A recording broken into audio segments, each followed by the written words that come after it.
Muy buenas. Normalmente pensamos que el Parlamento hace las leyes y el Gobierno las ejecuta. Simple, ¿verdad? Pero, ¿y si os dijera que a veces el propio Gobierno se pone el sombrero de legislador? Hoy vamos a meternos de lleno en dos herramientas constitucionales que lo permiten, el decreto ley y el decreto legislativo.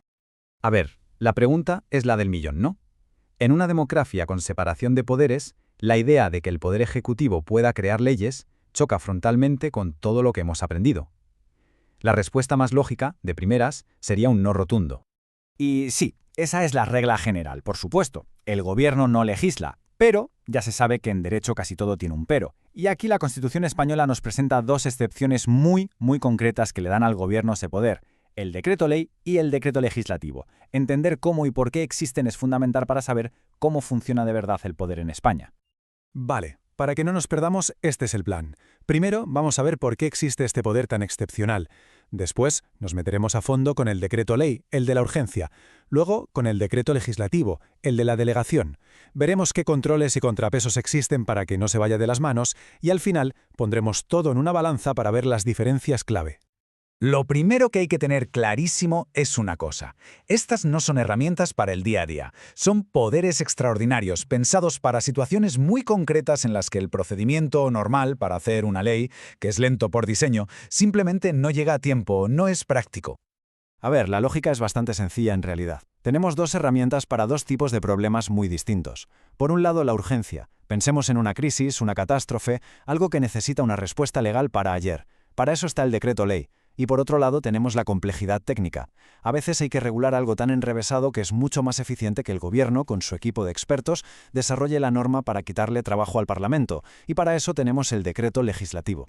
Así que quedémonos con esto: urgencia frente a técnica. Venga, vamos a empezar con la primera, que es la que más suena y la que más polémica suele traer, el decreto ley. Y aquí la palabra clave, como ya hemos dicho, es urgencia. Aquí está la definición de manual. Es una norma con rango de ley que saca el gobierno, sí, pero lo importante, las palabras clave aquí son dos: provisional y, sobre todo, extraordinaria y urgente necesidad. Esto significa que no es una ley cualquiera, nace para una situación muy concreta y solo se puede usar cuando de verdad la situación lo justifica. Y ojo, que la Constitución no habla por hablar. Para que se pueda usar un decreto ley, la necesidad tiene que ser extraordinaria, o sea, algo poco común, que no se podía prever.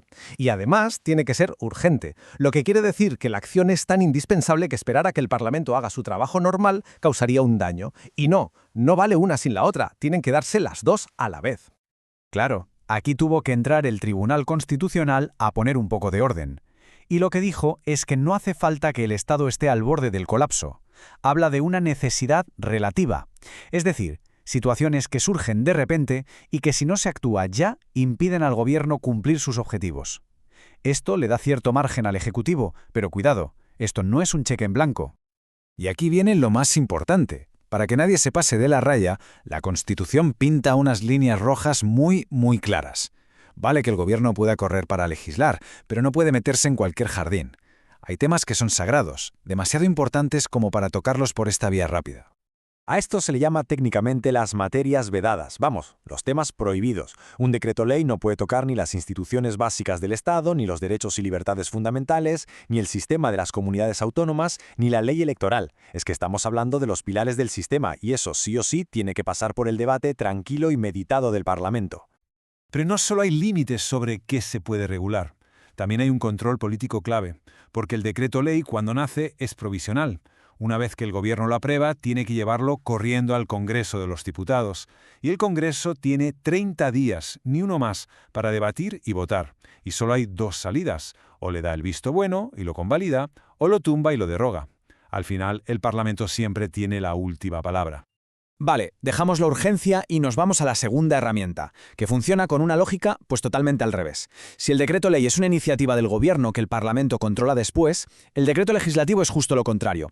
Aquí la iniciativa es del Parlamento y el gobierno, por así decirlo, ejecuta el encargo. La palabra mágica aquí es delegación. A ver si queda claro. Aquí el gobierno no se levanta un día y decide legislar porque le apetece. Actúa porque el Parlamento, mediante una ley, le ha pedido expresamente que haga una norma sobre un tema concreto. Es un encargo formal. Por eso decimos que la intervención del Parlamento es a priori, es decir, antes de que el gobierno se ponga a escribir nada. Y este encargo, esta delegación, puede ser de dos tipos. Uno es para crear una ley nueva y compleja desde cero. En este caso, el Parlamento le da al Gobierno las bases, las reglas del juego, y el Gobierno redacta todo el articulado. La otra forma es para poner orden. Imaginemos que hay 10 leyes desperdigadas sobre el mismo tema. Un lío, vamos. Pues el Parlamento le puede encargar al Gobierno que las junte todas en un único texto refundido, para que sea coherente y claro.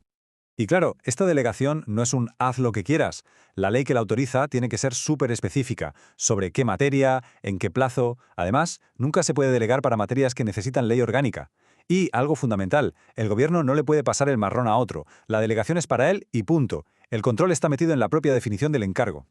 Bien, ya hemos visto los controles de cada uno, pero ahora vamos a subir un poco el zoom, porque por encima de estas dos herramientas hay unas garantías democráticas generales que se aseguran de que todo se haga como se tiene que hacer, respetando siempre la Constitución. Básicamente, hay dos grandes filtros de control. Primero, el político, el que hace el Congreso. Aquí se valora la oportunidad. ¿De verdad era tan urgente? ¿Ha cumplido bien el Gobierno el encargo? Y luego está el control judicial, el del Tribunal Constitucional. Al Constitucional le da igual si la medida es popular o no. Lo único que mira es si se ajusta a la Constitución. Punto. Y el examen del Constitucional es a fondo, ¿eh? Mira dos cosas. Primero, la forma. ¿Existía de verdad esa urgencia de la que hablábamos? ¿Se ha pasado el Gobierno de los límites que le puso el Parlamento? Y segundo, mira el fondo. ¿El contenido del decreto en sí va en contra de algún artículo de la Constitución? Es como un doble candado para asegurar que la Constitución siempre está por encima de todo. Bueno, hemos destripado las dos herramientas y sus controles, así que para que quede todo atado y bien atado, vamos a ponerlas frente a frente y a resumir en qué se diferencian de verdad. Si las comparamos, las diferencias saltan a la vista. Empecemos por el origen. El decreto ley nace de una decisión del Gobierno, el legislativo de un encargo del Parlamento. La causa que los motiva, la urgencia y lo imprevisible en un caso, la necesidad técnica en el otro. ¿El momento en que interviene el Parlamento? Después, a posteriori para el decreto ley y antes, a priori, para el decreto legislativo. Y por último, su naturaleza. El decreto ley nace siendo provisional, a la espera del sí del Congreso, mientras que el decreto legislativo ya es definitivo. Al final, todo esto va de buscar un equilibrio, de darle al Gobierno la agilidad para responder a crisis y la capacidad técnica para regular temas complejos, pero sin que eso signifique renunciar a lo más importante de una democracia, que el poder de hacer las leyes lo tiene el Parlamento y que nadie, absolutamente nadie, está por encima de la Constitución. El debate sobre si se usan bien o mal estas figuras está siempre ahí. Entonces, ¿qué son? ¿Una herramienta necesaria para que un gobierno moderno funcione de verdad o más bien una grieta peligrosa en la separación de poderes? Quizás la respuesta no sea blanca o negra y la clave esté, como casi siempre, en encontrar el equilibrio justo. Un debate que sin duda sigue muy vivo.